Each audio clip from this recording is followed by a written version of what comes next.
حسین نرگہ اعدا میں گھرتے چلے جا رہے ہیں. ثانیہ زہرا کا دل گھبرا رہا ہے. بھیا دشمنوں کی فوجیں بڑھ رہی ہیں, آپ کا کوئی دوست نہیں آیا؟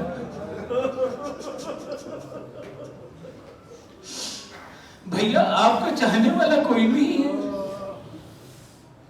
عزیزو, کربلا سے کچھ مقام پہلے جب مولا سفر میں تھے تو مولا نے کچھ پرچم تقسیم کیے, سب کو پرچم تقسیم کر دیے, ایک پرچم اپنے پاس رکھا.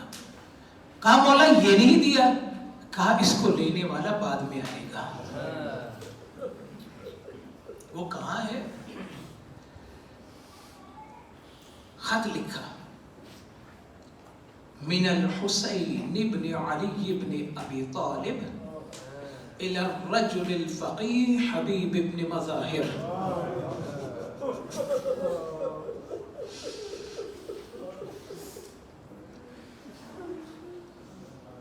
خط لکھا, کوفے میں دق الباب ہوا. حبیب دوڑے ہوئے چلے گئے. کہا کون؟ کہا انا برید الحسنین, حسین کا پیغامبر آیا. فوراً نامہ لیا, چوما, آنکھوں سے لگایا, آ کر کے پڑھنے لگا. اب جب خط پڑھ رہا ہے, خط کا متن کیا ہے؟ حبیب میرے بچپن کے دوست, تم جانتے ہو میری نسبت پیغمبر کے ساتھ کیا ہے. حبیب جب یہ خط پانا دیر نہ کرنا, حسین دشمنوں کے نرگے میں آ چکا ہے. خط پڑھنے میں دیر لگ گئی. بیوی نے پوچھا, میں قربان جاؤں, میں نے پہلے عرض کیا کہ واقعاً اس طرح شوہر مزاج خواتین اور مکتب مزاج خواتین کتنی لائق بیویاں ہوتی ہیں. کہا کیا ہوا حبیب؟ مولا کا خط ہے, مجھے بھی پڑھ کر کے سناؤ. کہا یہ دیکھ لو. کہا دیر کس بات کی ہے پھر؟ کہا تمہاری فکر ہے. جواب سنیں گے؟ کہا واللہ حبیب یہ خاک پھانک کے جی لوں گی,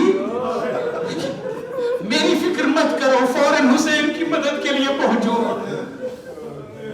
یہ خاک پھانک کے کھا لوں گی. حبیب فوراً اپنے غلام کو اس نے گھوڑا دیا. کہا دیکھو تم اس کو گھوڑے کو چرانے کے بہانے کسی طریقے سے باہر لے جاؤ, میں پہنچنے کی کوشش کرتا ہوں. بعض لوگوں نے لکھا ہے کہ 7 محرم, بعض کہتے ہیں کہ ورود کربلا سے پہلے ہی حبیب آ کے ملحق ہو چکے تھے. بہرحال حبیب نکلے ہیں اور مختلف گلیوں سے ابن زیاد کے سپاہیوں سے نظر بچاتے ہوئے ایک دکان پہ دیکھا ہے کہ مسلم ابن اوسجہ کھڑے. مسلم کیا کر رہے ہو؟ کہا حنا خرید رہا ہوں, مہندی خرید رہا ہوں. کہا یہ دیکھو خط دکھایا. جیسے ہی مسلم نے دیکھا, کہا انشاءاللہ اب داڑھی خون سے رنگین کروں گا.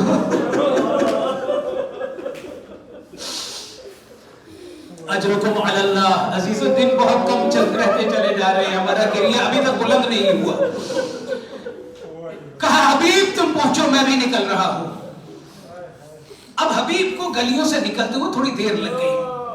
دیکھا, دور سے دیکھا کہ حبیب کا گھوڑا بےتابی کے ساتھ زمین کو پٹک رہا ہے اور اس کا غلام اس کے گھوڑے سے کوئی بات کر رہا ہے. اس نے کان لگا کے سنا, کیا بات کر رہا ہے میرا غلام؟ کہا دیکھو ہو سکتا ہے میرا آقا کسی مصیبت میں ہو, شاید نہ پہنچ سکے. دیکھو تجھ پہ سوار ہو کر کے پہنچ جاؤں گا اور اپنے مولا کی نصرت کروں گا. حبیب پیٹا ہے, کہتا ہے ہائے میرے مولا اتنی قربان کہ اب غلام جا کر کے آپ پر قربان ہو گئے. عزیزو فوراً حبیب پہنچے. ادھر خیام حسینی میں ہلچل مچی. کیا ہوا؟ تکبیر کی آواز بلند ہوئی. مولا نے پوچھا کیا ہوا؟ کہا مولا کوفے کی جانب سے گرد بلند ہوئی ہے, ظاہراً لگتا ہے کہ ہم پر دشمن حملہ کرنے والا ہے. کہا نہیں, حملہ نہیں, میرا دوست آ رہا ہے, جاؤ بڑھ کر کے استقبال کرو, حبیب آ رہے ہیں. अजीजों, जैसे ही हबीब की आवाज आई, हबीब पहुंचे हैं, अस्सलाम अलैकुम व अलैकुम अस्सलाम, गले मिले हैं, तकबीर की आवाजें बुलंद होना शुरू हुई हैं।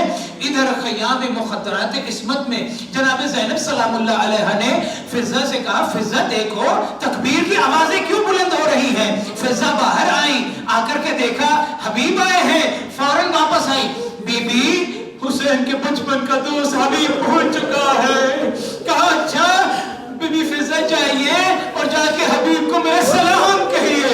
जैसे ही बीबी फिज़ा बाहर आई है, आकर के कहती है, हबीब ज़हे नसीब, जनाब सैयदा ने तुम्हें सलाम कहा है। हबीब ने मुंह पीटा, कहा सैयदादियों को ये गुरबात, क्या भूनामों को सलाम करेंगी।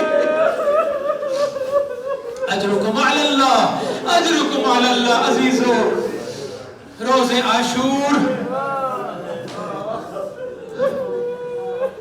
मेरे मौला का बूढ़ा सहाबी अबू सुमामा सैदावी कहता है, मौला कदहान वक्त सलात, मौला वक्त सलात हो चुका, मौला चाहते हैं आखिरी नमाज आपकी इमामत में पढ़ लें। कहा सुमामा सैदावी, अल्लाह तुझे मुसल्लीन में शुमार करे, अल्लाह तुझे नमाज पढ़ने वालों में शुमार करे। अरे तुमने नमाज याद दिला दी, नमाज का एहतमाम किया जाए। अजीजों, अब जनाब हबीब को हुक्म हुआ है नमाज का बंदोबस्त किया जाए। हबीब कौन है? जिसके लिए खत में लिखा था इला रजुलिल फकीह, जिसको हुसैन फकीह कह रहा हो, वो कितना बड़ा फकीह होगा। मसला जानते हैं फिक़ह का। कहा मौला आप नमाज शुरू कीजिए, हम आपकी हिफाजत करते हैं। सामने खड़े हो गए, हबीब बढ़ बढ़ कर हमले करते हैं, तीरों से मेरे मौला को बचाते हैं। अजीजों, एक खतीब थे, वो खिताबत करते हुए ना उन्होंने एक जुमला बोल दिया। कहा कि अगर मैं करबला में होता ना, तो मैं भी अपने मौला के सामने खड़े हो करके तीरों को रोकता। उसी रात मौला ने करबला दिखा दी और मंजर करबला का, और वही मंजर कि मौला नमाज पढ़ रहे हैं और ये तीरों को रोकने के लिए सामने खड़े हैं। अजीजों, दुश्मन की तरफ से तीर आया है, जैसे ही तीर नजदीक आया ने घबरा के हट गया।